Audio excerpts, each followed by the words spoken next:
Welcome to Fayetteville in Focus, our show highlighting stories from around town. Every 2 weeks, a new episode will air on FayTV, the City of Fayetteville's government access channel. FayTV airs on Channel 7 on Time Warner Cable, and it's also streamed online at faytv.net. And there's plenty more that can be found online by liking the City of Fayetteville on Facebook or following us on YouTube.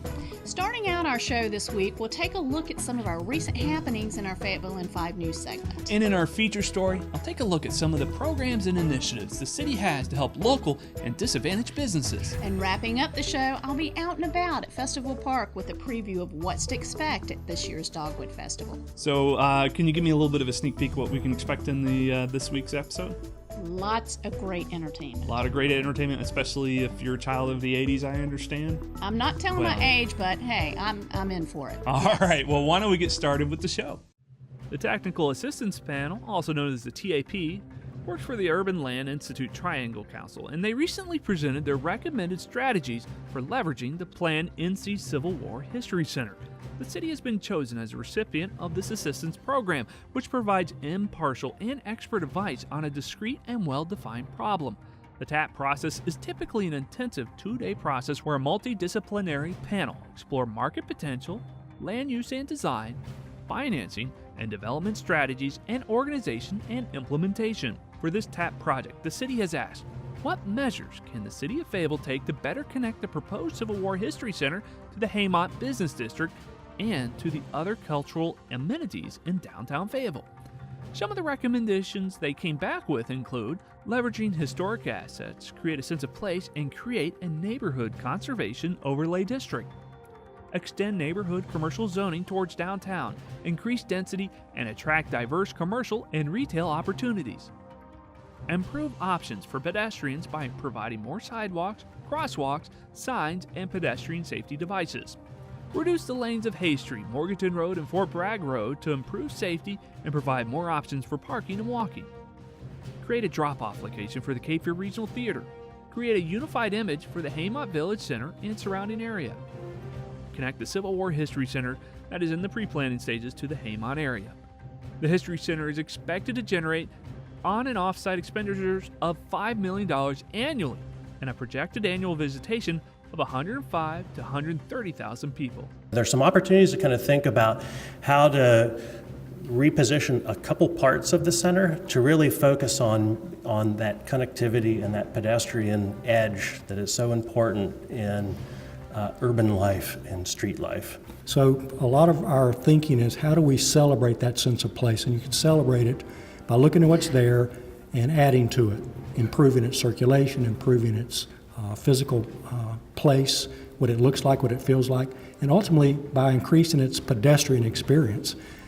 People love places they can walk. And so a lot of our work is trying to figure out how can we enhance that walkability of place. Local schools and the public participated in the city's Information Technology Department's Technology Expo, IT Exposed. IT Exposed was held at City Hall and hosted discussion, hands-on demonstrations, and vendors. Some of the topics presented during IT Exposed will include cybersecurity, mobile technology, the Internet of Things, careers in IT, and examples of the uses of IT technology in fire trucks, police cars, and transit buses. The use of technology has grown over the years and is deeply integrated in the daily operations of the city.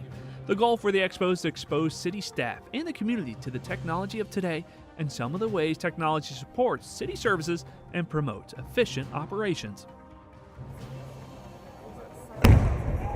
On March 26th, thousands of runners converged in downtown Fayetteville for the 4th annual All-American Marathon and Mike to Mike Half Marathon. Both races started at Festival Park, with the route taking runners past the Market House, through Veterans Park, along Morganton Road, and the All-American Freeway before finishing on Fort Bragg. The weather was perfect as more than 3,700 runners tested their mettle on our streets. The marathon is a joint effort between the city and Fort Bragg. Organizers are working to grow the marathon to the point it becomes the Army's official marathon. The Fayetteville Fire and Emergency Management Department and the Fayetteville Police Department came out in force in support of Walk a While in Her Shoes, an annual event in support of rape crisis volunteers in Cumberland County. Men traded in their shoes for high heels to show support for victims of sexual assault. Both departments have supported the event since it began, and this year, the fire department was awarded the Team Spirit Award after 25 firefighters came out in turnout gear. On a side note, our videographer learned that if you try to get ahead of the Bragg Rugby Club, they'll see it as a challenge and race you, even if they're wearing heels. The City of Fayetteville has begun a several-month-long process to conduct a national search for a permanent police chief for the Fayetteville Police Department. The goal of the search is to ensure that the best and brightest candidates emerge from a nationwide recruitment process. The city is contracted with Development Associates to conduct the search, and they've already begun the process by meeting with stakeholders within the community, such as community watch groups, pastors, police officers, and city council members, and asking them what qualities they would like to see in the new police chief. This input is being used to identify qualified candidates and to guide the selection process. If you're unable to make the initial meetings, it's not too late to share your input. Surveys for residents are available on the city's website at fayettevillenc.gov/citizen survey. While there, you'll also find links to learn more about the search for the next Chief of Fayetteville Police. Well, local businesses are major contributors to our economy. They assist us in our growth, they assist us in our hiring. They're also tax contributors that help our community to grow. They're vital. And I think the initiatives by the City Council and our mayor is reflective on the need to ensure that our community grows, and it grows as well through our small business. Every day, local businesses are working for the city, whether it's a multi-million-dollar construction project or a handyman doing work for a resident who qualified for an emergency home repair grant. Projects are making an impact on the community in more ways than one. Well, these significant projects create opportunities for local vendors and subcontractors to actually provide work in the community and to perhaps even learn more about their trade and become more successful and get capacity to move on to regional work. One of the things about especially the contracting and the construction industry, that it's a field in which large dollars are spent. The City of Fayetteville has contracting opportunities for some major projects coming up. Voters recently approved a $35 million bond referendum to build and upgrade park facilities across the city. The Fayetteville Regional Airport will be beginning a $30 million renovation this fall. This summer, the city will be breaking down on a new baseball stadium in downtown Fayetteville. And finally, all of these projects are on top of the everyday projects the city funds, such as road construction and repairs. I think because of the growth in that market and at this time in terms of our economy, it really spells great for our local businesses, especially those who are contractors and those who are in the construction industry. For all of these projects, the city prioritizes local small disadvantaged businesses for purchasing and contracting work. And I think there's a strong majority of the council that is really interested in keeping our local tax dollars spent locally. And that's one of the criteria that a lot of the council is focused on. But they also talk about disadvantaged businesses, and that's businesses that have been also another term is called historically underutilized business. So that's businesses that are operated by minorities, by women, African Americans, veterans perhaps. So that's another piece of the definition that we talk about local historically underutilized businesses. It fits all those categories. The City of Fayetteville works within the legal requirements set forth by the state to ensure as many as possible city projects go to local businesses. We do have to pick the lowest competitive price from the vendor that is qualified to perform the work. So that means that we can't actually use any kind of criteria like someone who's local. We can't choose a higher bid from a local vendor over a lower bid from somebody who may not fit that criteria. So we have to try and create the best opportunity for our local or historically underutilized businesses to be competitive when they provide their bids. While some of the larger construction projects may go to firms outside of Fayetteville, there are agreements in place to ensure that subcontractors will come from the Fayetteville community. So the process we're using for the stadium is different than the standard process, where you have bids for construction, and those bids are created by the general contractor collecting sub bids and coming in with a full package. So when those contracts are awarded, you already know who all the subcontractors are. In a construction manager risk process, the subcontractors have not been selected yet. So what they have proposed is a process through which they will reach out to local and historically underutilized businesses to try and encourage them to bid, with the goal of getting at least 30% of the value of those contracts in the hands of local or historically underutilized businesses. So it is a goal.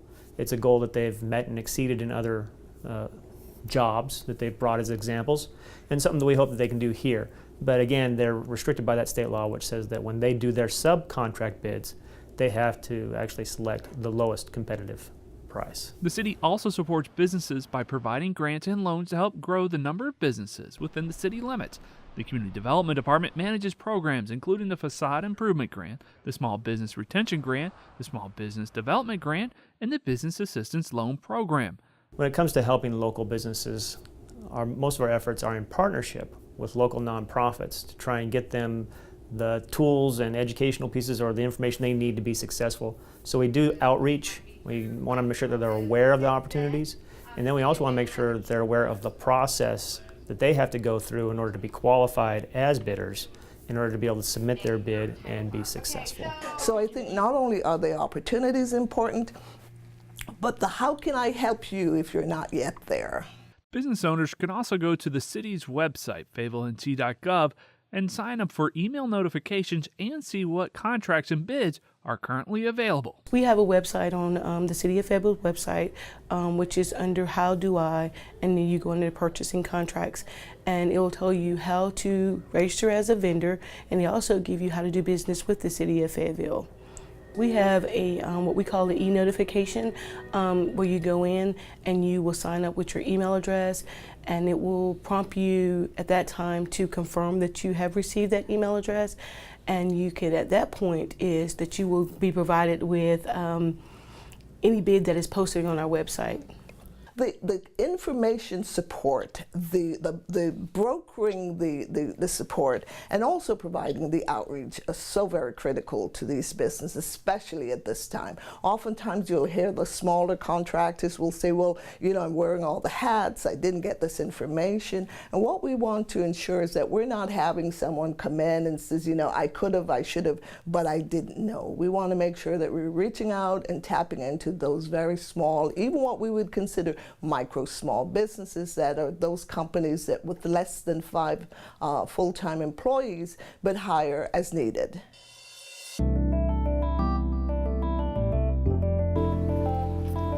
One of Fayetteville's largest festivals is coming to downtown at the end of this month, and I'm so excited.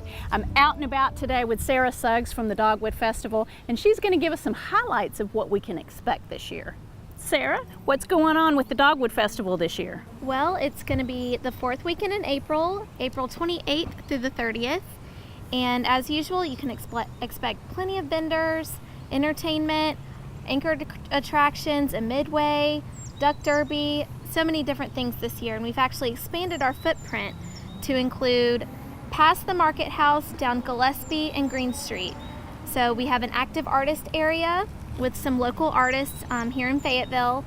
Then we also have more attractions. We have a juggling man, we have a jump roper, we have a man who blows amazing bubbles. We have so many new things this year in our expanded footprint, along with a 3rd stage.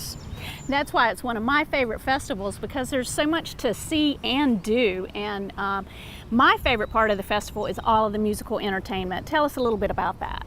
Well, we are so excited about our lineup this year. Friday night is Country Night. It's going to be Landco and Parmalee.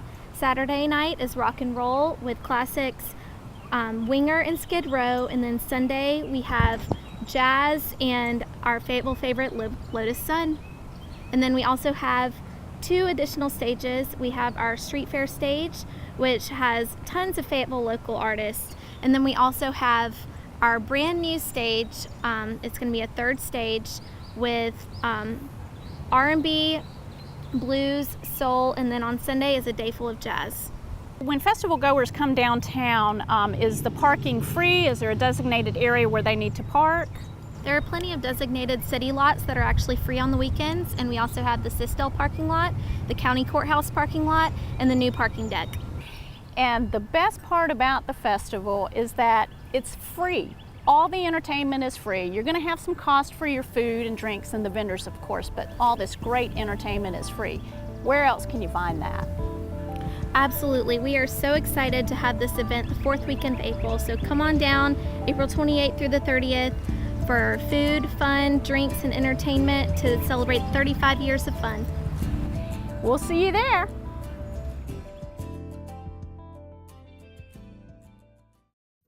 This will wrap up this episode of Fayetteville in Focus. We hope you enjoyed it, and if you'd like to watch this or any other FayTV programming, visit us on the web at faytv.net. So remember to like us on Facebook. Subscribe to us on YouTube. And keep watching our live stream on our website or on Time Warner Cable Channel 7.